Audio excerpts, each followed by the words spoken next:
You're born in the kingdom of Kush, present-day Sudan, in a dusty border hamlet where the houses are mud brick. You grow up barefoot with your toes always stained with dust, chasing other children through thorn bushes. You laugh easily, you sleep deeply. You believe the world is small but safe. By the time you turn 5, you start to help your mother grind grain. You also help collect water from the Nile. And when no one's looking, you steal figs and get caught every single time. On most days, your father is a farmer. Most of what you eat is produced on his farm. On other days, he's a soldier, as the kingdom requires men to defend against Egypt. Your mother tends to the family livestock. She juggles it together with taking care of you and your siblings. She always tells you that goats are easier to control than children. You agree here. Life is simple or harsh, but you're happy. When you turn 10, you start following your mother to the market. There you see traders arrive, tall men in fine linen with gold, rings and lazy smile. Sometimes they look at you just a little too long. Your mother steps in front of you like a shield, and when she tells your father, he growls like threatening the entire world. But soon, you hear adults whispering words like raids, tributes, missing girls, and Egypt expanding. You pretend not to notice, but the air feels different now. Tense, watchful. You're 13 when Egypt finally arrives. Not with traders this time, with soldiers. The raid starts before sunrise. Screams jolt you awake. Smoke chokes the air when the world that used to be safe suddenly feels too small to hide in. Your father tries to defend the village like all the other men. But spheres don't care about courage. They are all cut down. Your mother pushes you toward the back door, telling you to run, but the soldiers are already there. Rope bites into your wrist before you understand what's happening. Your friends vanish in the chaos. Your siblings, too. You're herded with the other girls, the pretty ones, the unlucky ones, and march north for days, feet blistered, throat, dry heart numb. Then the Nile welcomes you. You're shoved onto a riverboat with crates of grain, pottery, incense. Except you're cataloged as a different kind of cargo. By the time Thebes rises on the horizon, you've learned 2 things. Crying is useless, and they like you better when you're silent. Once you arrive, the transformation begins. You're inspected like livestock, renamed without ceremony, measured and bought by a noble household. Your childhood doesn't end with a rite of passage, it ends with a price tag. In this household, the first thing they take is your hair, shaved clean. Not just for lice, but because it makes you easier to wash, easier to perfume, easier to present. Then, your body becomes a daily project. Morning baths and cool water, scented oils rubbed into your skin until you shine like polished ivory. Unwintent, massaged into your thighs, your arms, your belly. Places you didn't know mattered. Kohl drawn around your eyes with a precision that stings linen so transparent that you don't know why they bother calling it clothing. Older servants teach you everything you never wanted to know. How to walk without sound, how to kneel so your posture pleases the eye, how to lower your gaze at the exact respectful angle, how to endure wandering hands without recoiling. They call it grooming, they call it refinement. But everyone knows this is not a beauty school. It is obedience, sculpted into flesh. And as you learn to move like a shadow, you also learn the hierarchy you now serve. The great wife at the top, secondary wives beneath her concubines. Below them, decorative slaves. Congratulations, that's you. Servants and livestock. But none of that really matters because in the inner house there is only one rule worth remembering, whispered by the older girls with dead eyes. You belong to anyone who calls for you. A week after entering the household, you and the other new girls are assembled in the courtyard. There the head servant inspects you. Doesn't speak. He just tilts your chin, studies your shoulders, looks at your hips, a silent appraisal. He approves of you and you're moved into the inner rooms, the scented, polished, quiet part of the household where women glide instead of walk, and smiles never reach their eyes. It smells like incense and secrets. Your first night doesn't come from the master. It comes from a visitor, a merchant, important, wealthy. He's here on business dealing with the master. The head servant calls your name and you follow because not following is not an option. He treats you like a convenience, like something the house provides, like wine or fruit. He doesn't speak Egyptian. Well, so he uses gestures. But even with gestures, you understand the command. Lie down. The act that follows is quick. It's clumsy. It hurts. After the act is done, he tells the head servant to give the master his thanks. You aren't acknowledged. The next morning, you're expected to serve breakfast as if nothing happened. You move like you're made of reeds. Bent too far, it continues. Visitors come and go. Dignitaries, soldiers, merchants. You become part of the hospitality. Prepare the room. Prepare the girl. You learn to breathe shallowly, to stare at the floor to make your mind a blank, safe place to hide. Numbness becomes a skill as essential as kneeling. Then one night the master calls for you. He says he's heard a lot about you. He inspects you with the same practiced attachment, but slower, as if savoring a meal. That night stretches long, painful, quiet. That night reminds you that you're his property. You're dismissed in the morning, but word spreads after that day. You understand new rules. The mistress hates you for existing. The concubines hate you for being new. The master prefers you for now. For almost a year, you're the master's favorite.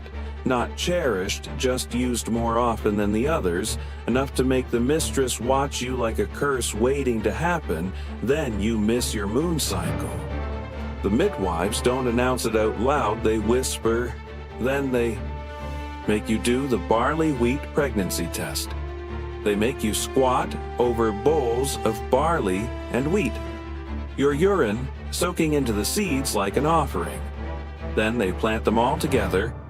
If wheat sprouts, it's a girl. If barley sprouts, it's a boy. Days pass and the barley sprouts first. A boy. Everything changes overnight. Servants boo. Lower when you pass. Your meals improve. More bread, honey figs. Your chores quietly disappear. The steward speaks to you with respect as if you've already succeeded. You hear whispers that the master seeks male children. He says sons can shift alliances, that you might finally be useful. The mistress's hatred turns sharp and focused. You're watched constantly. Every step feels dangerous. You let yourself hope just a little, because a boy means protection. A boy means status. A boy means your life might finally stop being miserable. Months pass and your due date nears. One morning you go into labor. The labor is long painful. You scream into linen soaked with blood oil and prayers. Then you give birth. When the child is placed on your chest, its gender is obvious. A girl. The room goes quiet. The midwives exchange looks. A servant takes the baby without ceremony. She'll probably make a good weaver, someone says, like they're assigning a task. The house resets. Food returns to normal. Bows from servants disappear. The master loses interest. He's already found something younger. You're allowed to nurse your daughter for a few months. Wet nurses cost money. Then she's taken to the nursery. You watch her grow. She looks like a mini you. And that's not a good thing because you realize that you haven't broken the cycle. You've just given birth to it. And with that realization, dread settles in. 4 years pass and you're 20 now. In this place that's long enough for faces to change, hierarchies to reshuffle, and children to be quietly sorted into futures they didn't choose. The mistress gave birth during those 4 years a daughter as well. She was celebrated swaddled in fine linen given. Nurses, toys, protection. Her future is safe by default. Other concubines give birth to, mostly girls. Their fate depends on their mother's influence. Some are raised gently. Some trained early, some barely acknowledged. But daughters of slaves remain slaves. No ceremony, no protection, just delayed usefulness. Your daughter grows. She is clever loud when she thinks no one is listening. She smiles when she sees you, clings to your linen, learns to walk by holding on to your fingers. You love her fiercely, quietly. You teach her to stay close, to lower her eyes, to listen before she speaks. You try to delay the inevitable by teaching her how to disappear. Then, thus the festival of Hathor arrives. Goddess of love, music, fertility, and motherhood. A holiday that celebrates joy by dissolving restraint. Wine flows freely. Drums echo through the corridors. Servants are encouraged quietly to drink just enough to keep the mood light. You've already put your daughter to sleep. You linger by her mat longer than usual, brushing. Dust from her hair, thinking about what this festival means and what it never meant for you. So you take some wine to join in the celebration in your way. Elsewhere, the master drinks far more. That's the point of Hathor's festival. Intoxication as devotion to lose yourself so the goddess might find you. You take a walk around the estate. You see it's deep in celebrations. Your walk takes you past a corridor. It's loud and chaotic. There you meet the master by chance. He smells of wine and incense. He doesn't speak, doesn't ask, doesn't even look like he recognizes you. He just reaches because you are close and available. The act is fast, confused, frightening over before your thoughts can catch up. The next morning, the estate returns to order. The master remembers nothing. The festival laughter fades and you are invisible again. 2 months later, your body refuses to cooperate. Your moon cycle doesn't come again. And you understand with terrifying clarity that the goddess of motherhood has answered a prayer you never meant to make. When you realize what is happening, fear hits first, not hope. Because this time, there's a problem no one can ignore. The master remembers the act. He just doesn't remember you. He laughs when the steward reports the pregnancy, waves it away as festival excess drunken confusion. The mistress seizes on that hesitation immediately. Whispers bloom. Who touched you, who dared, for a brief, terrifying window. Your life balances on an accusation, but the estate solves it the only way it knows how, with silence. No servant admits anything. No guard confesses. No man is foolish enough to claim a woman who belongs to the master, even accidentally. And no servant claims to be the one that drunken night, so the whispers die. Not because you're believed, but because no alternative explanation is survivable. Then the midwives perform the barley and wheat test again. Your urine is poured carefully over the seeds before they are planted. The barley sprouts again. Normally, this would mean gifts. favor a shift in posture when people speak to you, but this time nothing happens. The household remembers the last time. So you are watched, not celebrated. Food stays plain. Chores remain. The mistress smiles, thinly waiting. The next few months are hard. The pregnancy is hard. You grow weak. You work through pain because stopping would look like presumption. Your daughter clings to you, sensing danger she doesn't understand. You teach her to be quiet and invisible. When labor comes in the 9th month, it is long and brutal. You think it will be your end.